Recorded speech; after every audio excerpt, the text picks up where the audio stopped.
पैठणहून संत एकनाथांची, तर उत्तर भारतातून संत कबीरांची पालखी येते. महाराष्ट्राच्या कानाकोपऱ्यात ठिकठिकाणाहून अनेक भाविक लोक विठ्ठल नामाचा गजर करीत पंढरपूरला पायी चालत येतात. या दिवशी सर्व भाविक चंद्रभागा नदीत स्नान करून विठ्ठलाचे दर्शन घेतात. महाराष्ट्रात हा दिवस अत्यंत महत्वाचा मानला जातो. वारकरी संप्रदाय, पंढरपूरची वारी याला विशेष महत्व आहे. काही लोक आपल्या जवळच्याच विठ्ठल मंदिरात जाऊन विठ्ठलाचे दर्शन घेतात, उपवास करतात, विठ्ठलाचे नामस्मरणही करतात. अशा प्रकारे आपण आषाढी एकादशी साजरी करतो. पण मुलांनी, आपण आषाढी एकादशी का साजरी करतो? यामागे सुद्धा एक पौराणिक कथा आहे. मृदुमान्य नावाचा एक राक्षस होता. या राक्षसाने भगवान शंकराला प्रसन्न केले होते. भगवान शंकराने त्याला असा एक वर दिला होता की तुला कोणाकडूनही मृत्यू येणार नाही, पण एका स्त्रीच्या हातून तुझा मृत्यू होईल. या वरामुळे उन्मत्त झालेला तो मृदुमान्य राक्षस सर्व देवदेवतांना त्रास देऊ लागला. सर्व देवांचा पराभव झाला. सर्व देव मदतीसाठी भगवान शंकराकडे गेले. मात्र शंकरानेच वर दिलेला असल्यामुळे त्यांनाही काही करता येत नव्हते. त्यावेळी भगवान शंकर सर्व देवदेवतांना घेऊन एका गुहेत लपून बसले. त्यावेळी सर्व देवदेवतांच्या श्वासातून एक देवता निर्माण झाली आणि ती देवता म्हणजे एकादशी होय. या एकादशी देवतेने त्या मृदुमान्य नावाच्या राक्षसाचा वध केला आणि सर्व देव मुक्त झाले. गुहेत लपून बसल्यामुळे त्यांचा उपवास घडला. सर्व देवदेवतांचा त्यावेळेला उपवासही घडला आणि बाहेर पाऊस पडत असल्यामुळे सर्व देवांना स्नानही घडले. त्या दिवसापासून एकादशीचे व्रत उपवास म्हणून करण्याचा प्रघात घडला. तो महिना आषाढ असल्यामुळे एकादशी देवीच्या नावावरून आषाढी एकादशी हे नाव पडले. परस्परांवर प्रेम करावे, गरजवंतांना मदत करावी, प्राणी मात्रांवर दया करावी, ही शिकवण हा आजचा दिवस आपल्याला देतो. अशी ही महापवित्र हिंदू संस्कृतीतील आषाढी एकादशी. बोला पुंडलिक वरदे हरी विठ्ठल श्री ज्ञानदेव तुकाराम पंढरीनाथ भगवान की जय जय. मुलांनो, यानंतर पंकज सर आपल्या सगळ्यांसमोर एक अभंग सादर करतात. पंकज सर. सर्वांना सुप्रभात. आषाढी एकादशीच्या सर्वांना खूप खूप शुभेच्छा प्रथमतः माझ्याकडून सर्वांना. मुलांनो, जशी की आपली शाळा भरते त्याचप्रमाणे विठ्ठल नामाची ही एक शाळा भरते. ठीक आहे. तर त्या विठ्ठल नामाच्या शाळेमध्ये आपण जसे विद्यार्थी असतो आणि आपले शिक्षक असतात, तसेच त्या शाळेमध्ये विद्यार्थी हे वारकरी असतात आणि त्यांचा सर्वांचा आवडता शिक्षक जो आणि सर्वांचा एकच जो शिक्षक आहे तो आहे आपला आवडता विठू म्हणजे विठ्ठल. होय. तर त्याचा अभंग सादर मी पहिल्यांदा करतोय. त्याच्या अगोदर थोडीशी पंचपदी म्हणून असते, ती मी सादर करेन. प्रत्येक भजन, कीर्तन, भारूड हे सुरू करण्याच्या अगोदर ही पंचपदी गायली जाते. तर विठ्ठल नामाची शाळा भरली असं त्याचं टायटल आहे. मी सादर करतोय तुमच्या समोर, सर्वांनी ऐकायचं आहे.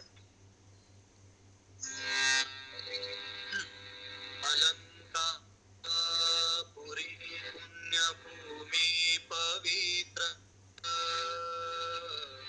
इथे नांदतो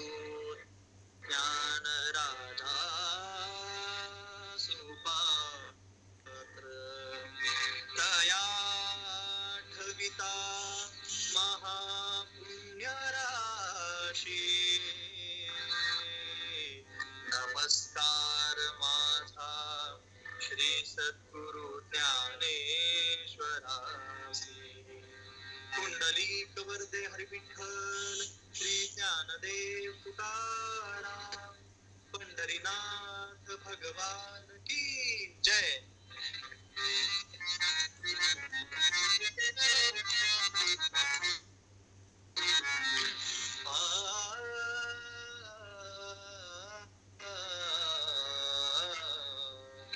विठ्ठल नामाची शाळा भरली, विठ्ठल नामाची शाळा भरली, शाळा शिकताना तान बुक हरली, शाळा शिकताना तान बुक हरली, विठ्ठल नामाची शाळा भरली, विठ्ठल नामाची शाळा भरली.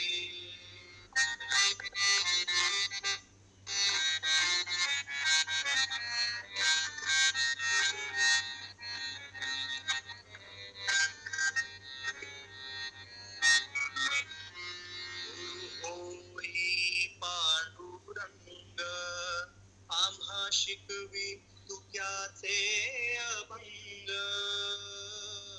आ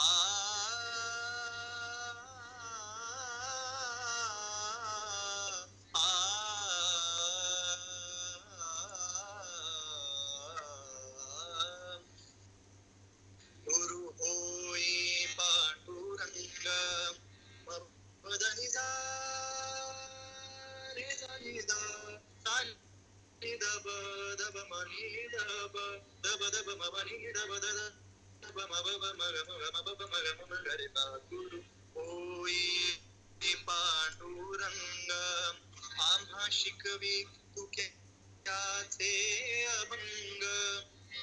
नाम गजरात हो दंग, नाम गजरात हो दंग, पोती पाण्यात कशी तरली, पोती पाण्यात कशी तरली, विठ्ठल नामाची शाळा भरली, विठ्ठल नामाची शाळा भरली.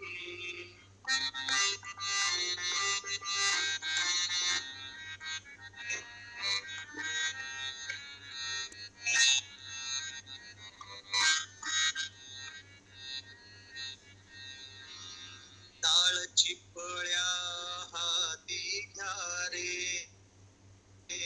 करू गजर नाचूया रे, टाळ चिपळ्या हाती घ्या रे, करू गजर नाचूया रे, खेळवारीचा बघती सारी, खेळवारीचा बघती सारी, भक्ती पुढे शक्ती हरली, भक्ती पुढे शक्ती हरली, विठ्ठल नामाची शाळा भरली, विठ्ठल नामाची शाळा भरली, विठ्ठल नामाची शाळा भरली, शाळा भरली, शाळा भरली. तर याचप्रमाणे मुलांनो, आता आपण दुसरा अभंग सादर करतोय मी तुमच्या समोर. जसं की आपल्या सर्वांचं आवडतं छान असं घर असतं, तसंच त्या विठुरायाचंही एक घर आहे, एक मंदिर आहे, तुम्हाला सर्वांना माहीतच आहे. तर त्याचं जे मंदिर आहे, त्याच्या मंदिराच्या शेजारी चंद्रभागा नदी आहे. चंद्रभागा का बरं नाव तिचं आहे, तर चंद्रासारखा आकार असं चंद्रकोरेने त्या मंदिराला त्या नदीने व्यापलेला आहे. तर तिचाही या सगळ्या गोष्टीमध्ये खूप मोठा हात आहे चंद्रभागा नदीचा. तर तिचा अभंग मी सादर करतो. चंद्रभागेच्या तीरी उभा मंदिरी, तो पहा विठेवरी, विठ्ठल विठ्ठल जय हरी, श्री विठ्ठल विठ्ठल जय हरी.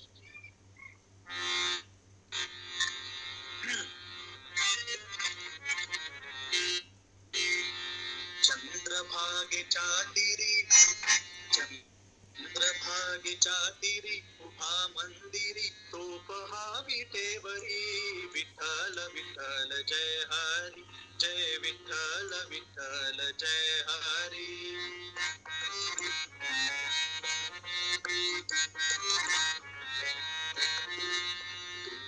दुमदुमली पंढरी, दुमदुमली पंढरी, पांडुरंग हरी तो पहा विटेवरी. विठ्ठल विठ्ठल जय हरी, जय विठ्ठल विठ्ठल जय हरी.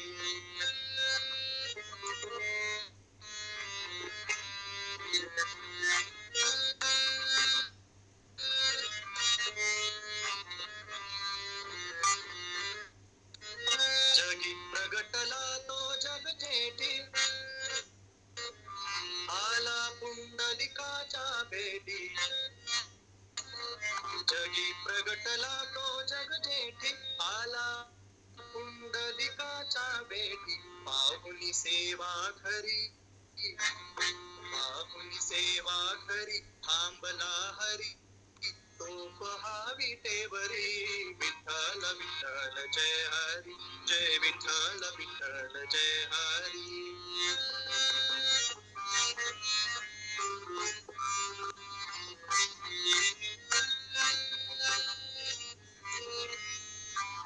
सर्वांनी टाळ्या वाजवायच्या. नामदेव नामात रंगला, संत तुका कीर्तनी दंगला. नामदेव नामात रंगला, संत तुका कीर्तनी दंगला. टाळ घेऊनी करी, टाळ घेऊनी करी, चला वार करी तो पहा विटेवरी. विठ्ठल विठ्ठल जय हरी, जय विठ्ठल विठ्ठल जय हरी. चंद्रभागेच्या तीरी, चंद्रभागेच्या तीरी उभा मंदिरी तो पहा विटेवरी. विठ्ठल विठ्ठल जय हरी, जय विठ्ठल विठ्ठल जय हरी. विठ्ठल विठ्ठल जय हरी, जय विठ्ठल विठ्ठल जय हरी. विठ्ठल विठ्ठल जय हरी, जय विठ्ठल विठ्ठल जय हरी. विठ्ठल विठ्ठल जय हरी, जय विठ्ठल विठ्ठल जय हरी. धन्यवाद.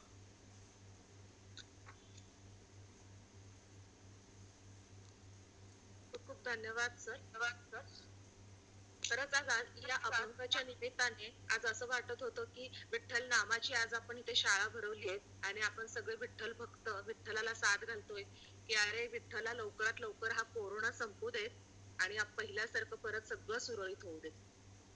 खरंच आज या अभंगाच्या निमित्ताने खूप प्रसन्न वाटलं. धन्यवाद पंकज सर, खूप खूप. यानंतर मुलांना तुम्हाला एक कथा दाखवण्यात येणार आहे. या कथेतून तुम्हाला आपला पांडुरंग विठ्ठल विटेवरती कमरेवर हात ठेवून का उभा आहे, आपल्या पंढरपुरात विठ्ठलाचं मंदिर कसं झालं तयार, या प्रश्नाची उत्तर तुम्हाला आज या कथेतून मिळणार आहे. त्यामुळे सर्वांनी ही कथा जरूर पहा.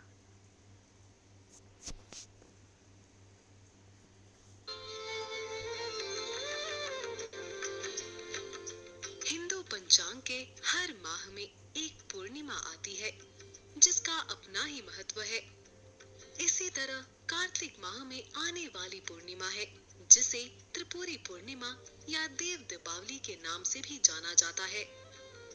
इस दिन के कई अलग महत्व है।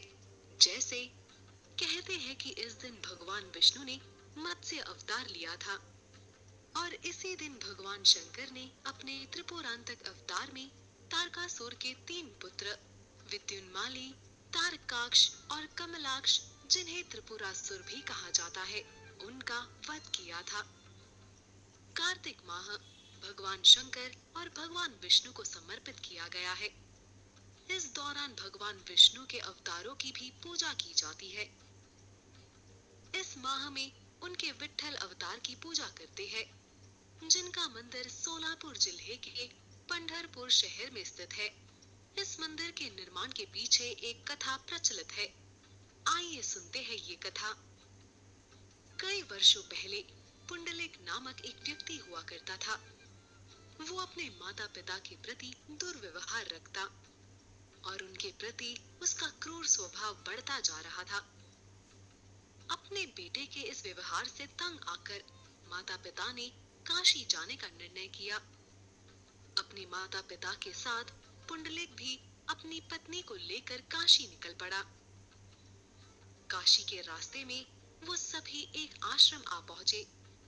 ये आश्रम था ऋषि कुक्कुट स्वामी का। उन सभी ने उस आश्रम में विश्राम करने का निर्णय किया। पुंडलिक ने ऋषि कुक्कुट से आश्रम से आगे काशी तक की यात्रा का मार्ग पूछा। ऋषि ने उसे ये बताया कि वो कभी काशी गए ही नहीं। इस बात का पुंडलिक को आश्चर्य हुआ। रात हुई, सभी निद्रावस्था में थे। तब अचानक ब्राह्म मुहूर्त पर पुंडलिक की आंख खुली और उसने जो दृश्य देखा, उस दृश्य ने उसके पूरे जीवन को बदल दिया। उसे ऋषि के आश्रम में 3 देवियां दिखी और वो कोई और नहीं बल्कि माँ गंगा, माँ यमुना और माँ सरस्वती थी। उसने देखा कि वो तीनों ऋषि के आश्रम में सेवा कर रही है। देवियों को देख आश्चर्य से उनसे पूछा कि वो आश्रम की सेवा क्यों कर रही है। तब उन देवियों ने उसे बताया कि ये ऋषि के कर्मों का फल है और उन्हें इसे प्राप्त करने के लिए किसी तीर्थ स्थल पर नहीं जाना पड़ा। उन्होंने पुंडलिक को ये भी समझाया कि सबसे ऊपर है इंसान का कर्म। अगर इंसान अपने कर्तव्यों का पालन करता है तो ही उसे मोक्ष की प्राप्ति होती है, जबकि दुर्व्यवहार रखने वाली व्यक्ति इसे कभी प्राप्त नहीं कर सकती। इस प्रसंग के बाद पुंडलिक को अपनी गलती समझ आ गई और उसने अपने माता पिता के प्रति अपने व्यवहार को बदला और वो उनकी सेवा में लग गया। उस दिन के बाद वो सिर्फ अपने माता पिता की सेवा करता और उनके अलावा उसे कुछ भी महत्वपूर्ण नहीं था। पुंडलिक की अपने माता पिता के प्रति सेवा देख भगवान श्री कृष्ण प्रसन्न हुए और उन्होंने पुंडलिक को भेंट देकर आशीर्वाद देने का तय किया। जब वो पुंडलिक से मिलने पहुंचे तो उन्होंने पाया कि पुंडलिक अपने माता पिता की सेवा में व्यस्त है। जब भगवान कृष्ण ने उसे बुलाया तब उसने अपने माता पिता की सेवा को प्राथमिकता देकर श्री कृष्ण से प्रतीक्षा करने की विनती की। पुंडलिक ने श्री कृष्ण को एक ईंट दी और उन्हें उस पे खड़े रहकर प्रतीक्षा करने के लिए कहा।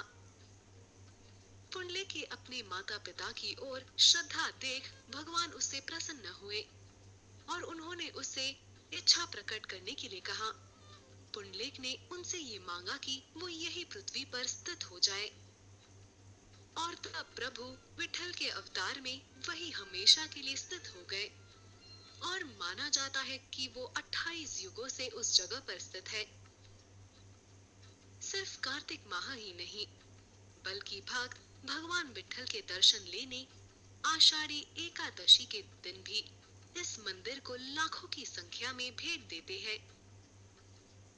महाराष्ट्र के कई गांवों में से संतों की पालकियां पंढरपुर के मंदिर तक पैदल लाई जाती है। इस यात्रा को वारी कहते हैं, जिसमें हजारों की संख्या में लोग सहभागी होते हैं और इन लोगों को वारकरी कहा जाता है। वारी के दौरान वारकरी भगवान विठल के भजन कीर्तन गाकर इस यात्रा का आनंद लेते हैं और भगवान विठल के दर्शन लेकर ये वारी उसी उत्साह के साथ गांव की ओर फिर निकल पड़ती है।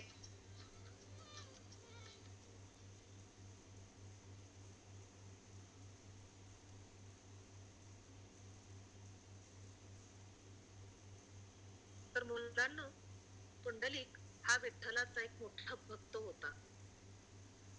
पुंडलिक पंढरपुरात स्वतःच्या आई वडिलांची सेवा करीत असताना अचानक तिथे विठ्ठल म्हणजे पांडुरंग आले. त्यांच्यासाठी पुंडलिकाने पुढे केलेल्या विटेवर ते कमरेवर हात ठेवून उभे राहिले. पंढरपूरच्या मंदिरात, पंढरपूरच्या देवळात मूर्ती रूपाने विठ्ठल अजूनही तसेच उभे आहेत असे मानले जाते. यानंतर मुलांनो, पंकज सर गजर गातील. तर मुलांनो, मी आता गजर गाणार आहे. त्या गजरचे शब्द आहेत, जय जय राम कृष्ण हरी.